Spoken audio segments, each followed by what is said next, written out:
Hello Subnauts, I'm Donya, the Community Manager for Unknown Worlds. And I'm Scott, or you might know me as Abraxas, the creative producer. The response to our first Subnautica 2 devlog has been overwhelming. We've been reading through tens of thousands of comments that you left for us, and as you might be able to tell by the title of the video, today we're going to answer a few of your most common questions. And we want to thank you all for your enthusiasm and excitement for Subnautica 2. While we might not be able to get to everything you want answered today, stay tuned for more Q&A videos in the future. The answers today reflect current development, so make sure to follow us across our social channels and our Discord to stay up to date. We're at Subnautica on X, TikTok, Blue Sky, Instagram, and YouTube. And with that, let's get started. So, we've been getting a lot of really big questions, and one of those for Subnautica 2 is there multiplayer or co-op in Subnautica 2? Donya? Yes. So while Subnautica 2 is being crafted as a single player experience, you can optionally play it in cooperative multiplayer with up to 3 friends. So that equals 4 total players, including yourself. You can still dive into Subnautica 2 as a solo player. On the subject of multiplayer, Scott, will there be local split screen? So while we won't be doing local split screen play, we will be supporting cross-play between both Xbox and PC platforms. And so yes, that means that if you're playing on PC, you can play with your friends on Xbox consoles. And one of the big questions I think people have been asking Donya is, how much will it cost, and is early access free? So like Subnautica and Below Zero, Subnautica 2 Early Access will be a paid experience.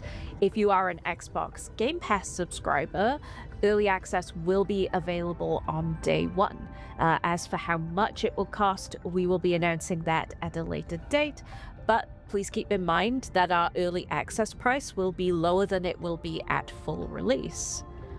Okay. Another one for all of our VR fans. Will VR be supported?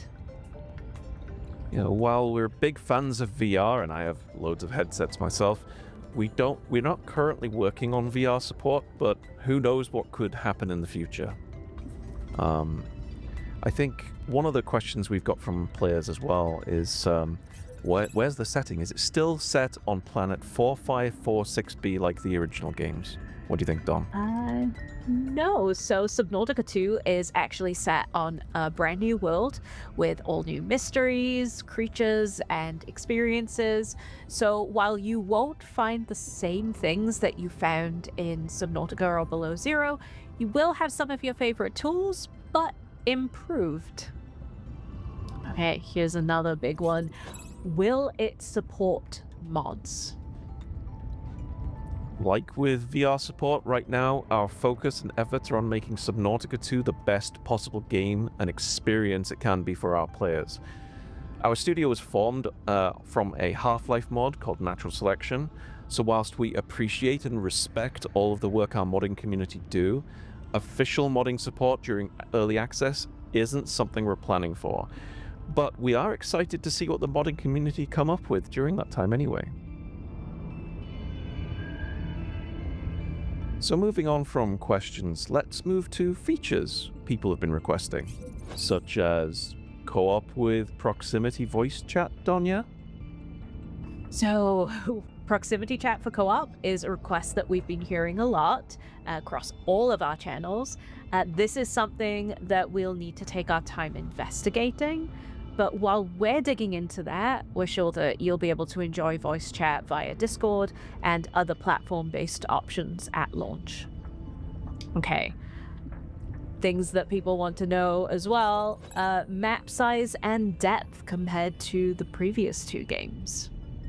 Oh, that's a good one. The playable map size will be bigger than what we originally launched in early access with on the original Subnautica, and even Below Zero's early access release. But just how big and how deep you'll be able to go over the course of early access, we're not exactly sure yet.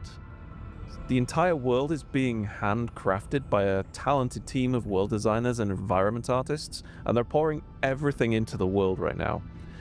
We're aiming for this to be the biggest and most exciting Subnautica game ever once we hit 1.0 in a few years' time.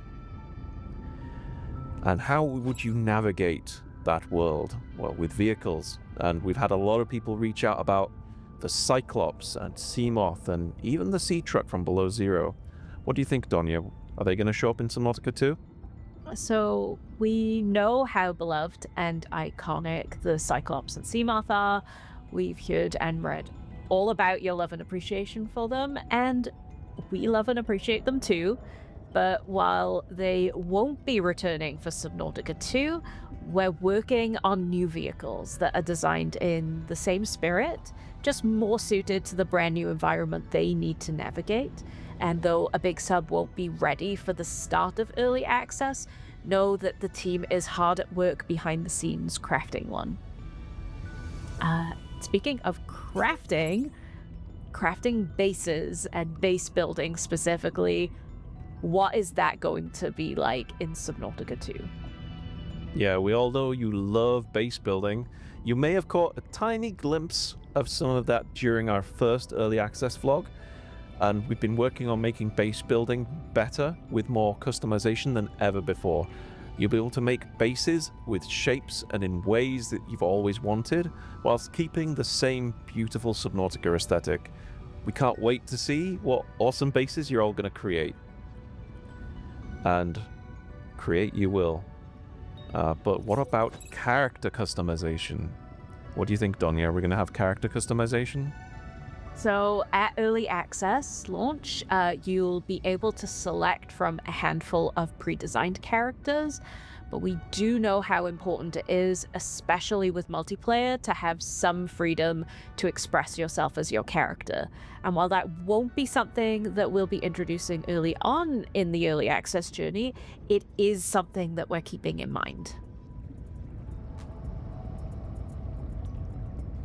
Okay, so this next section doesn't really fall under questions or feature requests. I think it's more like general concerns or feelings that people are having about just the general Subnautica series. And so one thing we've been hearing a lot is that, players want Subnautica 2 to feel more like the original Subnautica, so Subnautica 1. Yeah, we've heard from many of you that you want the game to feel more like the first experience on the first Subnautica, and we've learned a lot of lessons from Subnautica and Below Zero, and we're pretty confident that we're improving on both to make sure Subnautica 2 is a fitting follow-up to those games. We're focusing on all of the amazing moments that the power of player discovery can deliver, as well as creating the atmosphere that provides the same sense of awe as diving in for the first time did. We're also returning to having a silent protagonist in Subnautica 2, but that doesn't mean that we won't have the opportunity to showcase some amazing voice acting in PDA entries and in other areas. And we've heard that you're all excited about multiplayer, but worried that it could dilute the Subnautica experience. What can you say about that, Donya? Yeah, I mean, Subnautica 2 is being crafted as a single-player experience that you can optionally invite your friends to play alongside you. So while we're trying to create those feelings of isolation and terror that were beloved in both Subnautica and Below Zero, how that will feel in multiplayer is something that we won't really be able to predict. Everyone's experience in multiplayer will be different. But if that feeling of like isolation and terror is kind of the most important thing to you, you can always jump back into single player mode to preserve that feeling. ติดตามข่าวสารเกมจาก KRAFTON และเทรนด์เกมเมอร์ทั่วโลกได้ทุกช่องทางของ KRAFTON Thailand